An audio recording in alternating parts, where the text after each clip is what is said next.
Good afternoon, everyone. Thanks for attending the Nuvolo Clinical Enterprise Asset Management Product Walkthrough. This is a live webinar this afternoon. Apologies for starting a few minutes late. We were just waiting for everyone to get in here who had signed up, but I think we're ready to get started.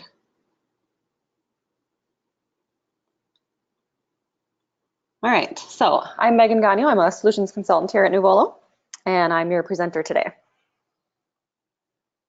We have just a few slides to show you before we get into the demonstration. So I'll give you an idea of who we are, what we do, and also we're going to talk about a customer use case. So how are we innovating with HTM teams today using Nuvolo?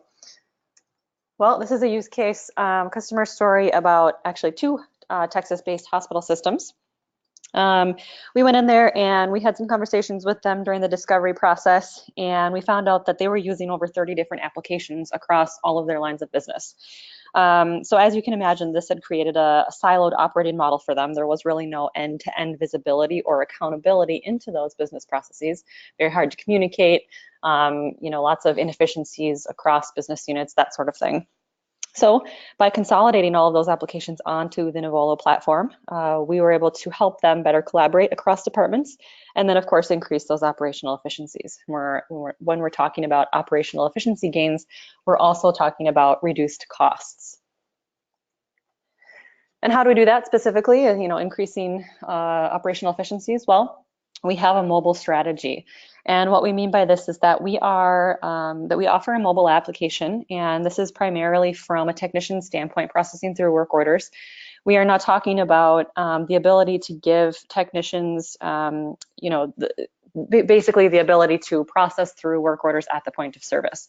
So a lot of times when we talk to customers today about their current state, many people are printing out their work orders still, and then the technicians are writing down their notes. Those notes don't always, necessarily get entered into the CMMS then until the end of the day, or maybe in some cases the end of the week. And at that point, we're talking about, not relevant data anymore because it's not real time. We have to wait a week to get in that information. We don't know what work orders have been closed out, for example. If we're talking about PM work order compliance specifically, it may be a week late. Just because we don't have the information there to report on, even if it had been completed. And we're also talking about just data quality overall. We're relying on handwritten notes in some cases. We're relying on technicians to remember what they did. So then we're just talking about a lot of increased productivity here because they're not having to do the work twice. It's already done once they enter in their work orders on the mobile app. And then we're also talking about the ability to make better business decisions because we have real-time data. All right, so I'm going to demonstrate the product here in just a second, but before I do that, we're going to set up the scene. So we're going to talk about the ways in which your clinicians or your end user staff can interact with HTM teams by reporting issues on a self-service portal. And then from there, we'll go to the perspective of a clinical technician. How does one receive a work order and process through that? And we will show you that on the mobile application as we just discussed. That is our strategy here for increasing efficiencies. And then finally, we'll talk about some reporting and analytics that from the perspective of a clinical director or manager, helping them to make better decisions. Okay, so let's jump into the platform. I'm gonna kill these slides here. All right. So now what I'm sharing with you is our self-service portal. Nuvolo has a self-service portal that you can brand any way you'd like. If you are a current ServiceNow customer and using the service portal from them for IT purposes, it might be a good idea to use that same portal. So there's still one system of engagement for your end users, but then we just put a link to it, to Nuvolo, I should say, on that existing portal. And if I didn't mention before, I don't think I did actually, Nuvolo is an application built on top of the ServiceNow platform. You do not need to be a current ServiceNow customer to purchase Nuvolo, but if you are a ServiceNow customer, there are a lot of efficiencies to be gained in terms of cross-departmental interactions. So getting into how do we report an issue from the perspective of a clinician, got a couple of different ways to do that here. And the first of which is just filling out a simple form. So let's see here. So we're presented with a form here, and this is all configurable. You can collect what information you need to be able to, further to be able to understand the problem as much as you can get information out of them. We have the option here to be able to start the triage process of what type of problem it is, and so then you have the ability to understand who this work order should get routed to. Now, you don't have to necessarily do it this way either. You could always just take advantage of business rules on the back end that are running, to say where is this work order, or where is this issue happening, because maybe you have a team of technicians that works in a particular location. So it could be location-based routing. It could also be skills-based routing. So maybe if I'm a technician on the imaging team, I am going to receive work orders that involve particular MRI devices, but I don't work on infusion pumps, so I'm not going to get those work orders, for example. So lots of different ways that you can assign work. But what I'm going to do here is I'm actually just going to type in an asset tag, and this happens to be an MRI machine or piece of equipment here. And what we're going to do here is select the asset. Oops, I'm sorry, wrong one. There we go. And then once I do that here, you'll notice a couple of things just happened once I populated that field. So first of which is the location of that device auto-filled in the next field here. I didn't have to type that in. And this is actually coming from either your RTLS, so we're keeping track of the location of your devices through your RTLS, and that's an integration point that we offer to our customers. Or you just have your technicians, when they're processing their work order, enter in the location, and that becomes the last known location for that asset. And then over here, the other thing that happened was we're displaying other work orders that have been submitted previously against this asset. So now when we talk about limiting the number of duplicate work orders in the system, we can at least help the end user to understand maybe this issue has been reported on the last shift, for example, and we're already working on it. So no need to report it again. And then, we help with efficiencies in that regard as well. So then I can just say here, there's an error code displaying on the screen. I need somebody to help me with that and get it fixed. So we submit that and it becomes a work order in the system, and that's that.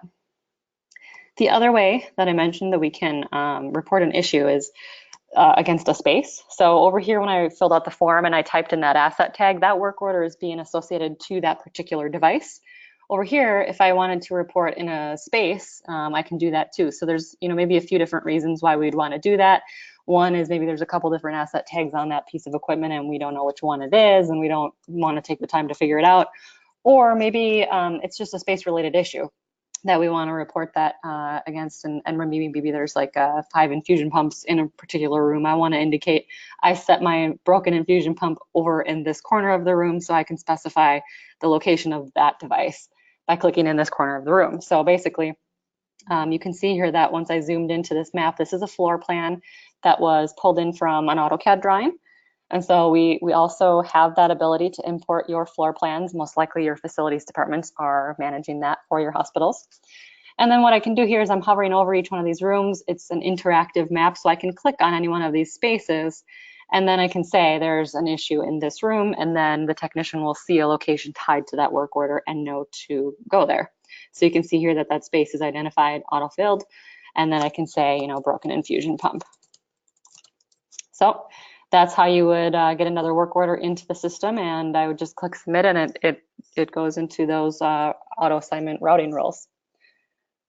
All right, so now I'm going to get out of here quick, and I'm going to share my iPad with you because we're going to head over and take a look at the mobile app and show you what it looks like from a technician standpoint of how to process a work order. I'm just going to close these things here for visual appeal.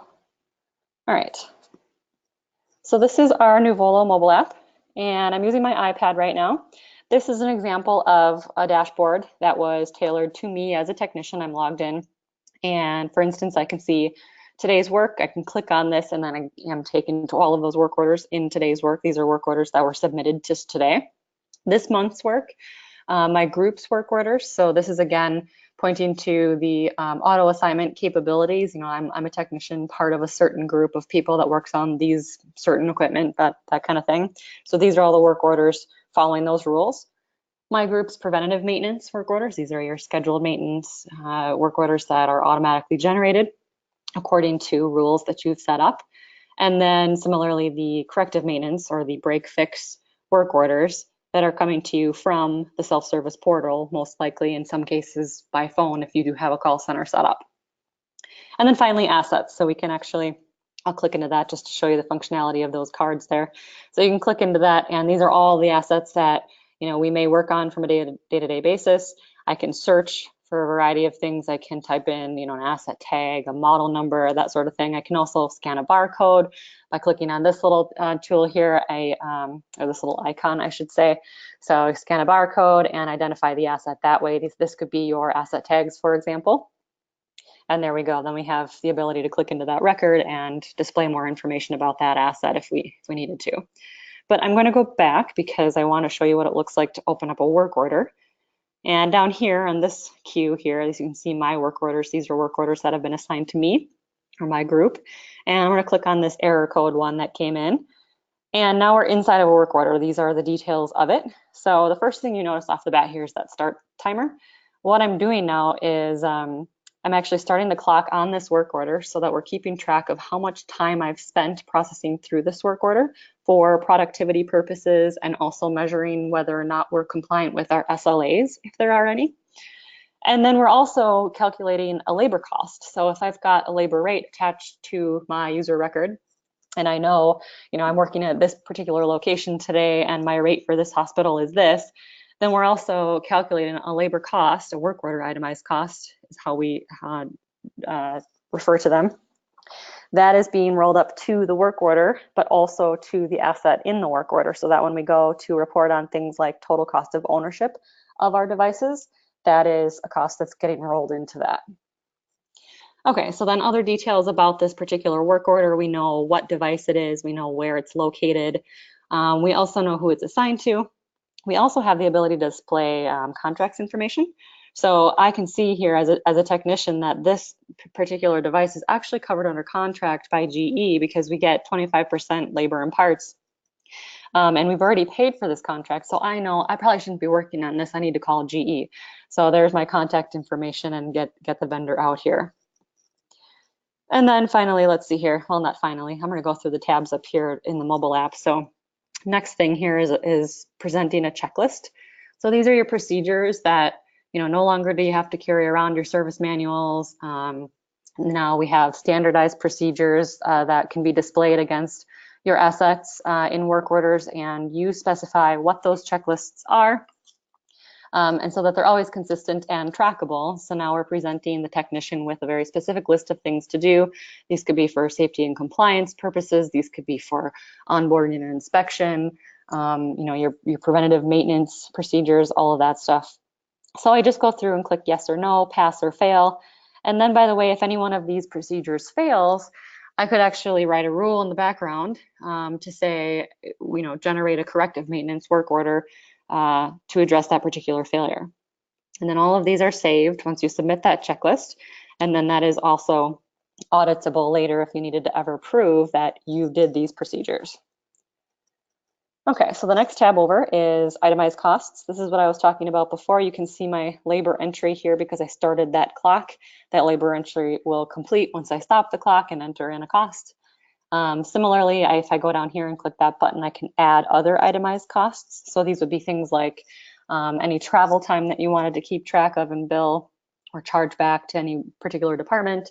Parts, so we also do parts and inventory management. If you're keeping any parts in warehouses on your hospital campuses, that's the sort of thing that, if you add a part from a particular stock room in the process of this work order, if you're using that part, we can deduct it from inventory from the stock room that you specify.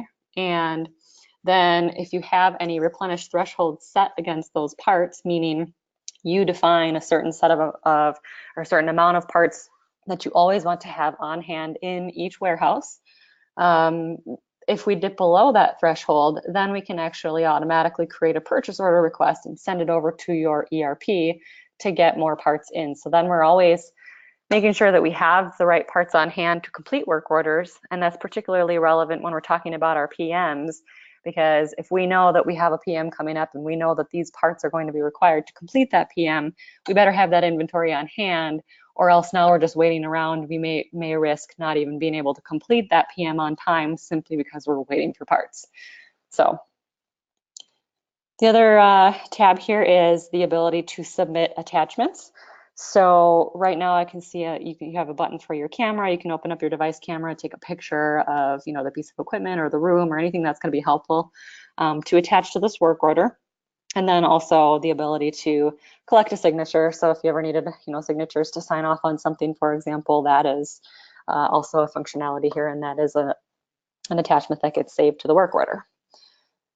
And then over here on this tab, we have related work orders. So this is going to be your history of this particular device, all the work orders that have been performed or submitted against it. So I can see here, the history of it, troubleshoot for maybe has this problem been occurring a lot, who last worked on it, do I need to contact that person, etc. So it just gives some better transparency and insight to a technician, and it's all right here, so you don't have to swivel seat and look it all up. All right, so I'm going to get out of that quick. By the way, if you have any questions I didn't mention before, please submit them in the chat and we'll get to them at the end here. Okay, so now I'm going back to the browser user interface here. This is from the perspective of the admin now. And we're showing you some dashboards. So these are some dashboards that we have. We actually prepared 3 different dashboards for this particular demo. So we have operations related reports here. So for example, work order status by assignment group, what work orders are out there and what is their status and who are they assigned to. Device problem cause trends. So this is where you get this information from the work order. The technician would be entering in what the problem cause was on that work order, and then we're trending, doing an analysis of what does that look like over time.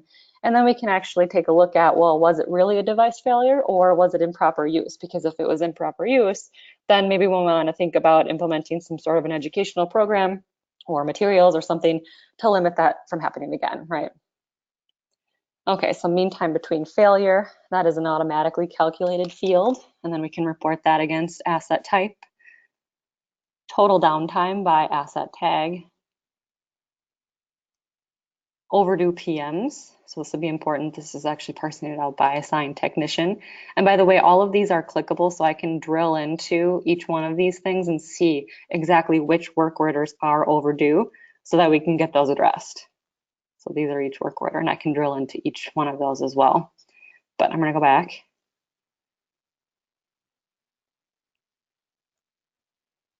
Daily workload by assignment group. Assets with multiple corrective repairs. Monthly average time to close. Total work orders completed and who did them in the last 30 days.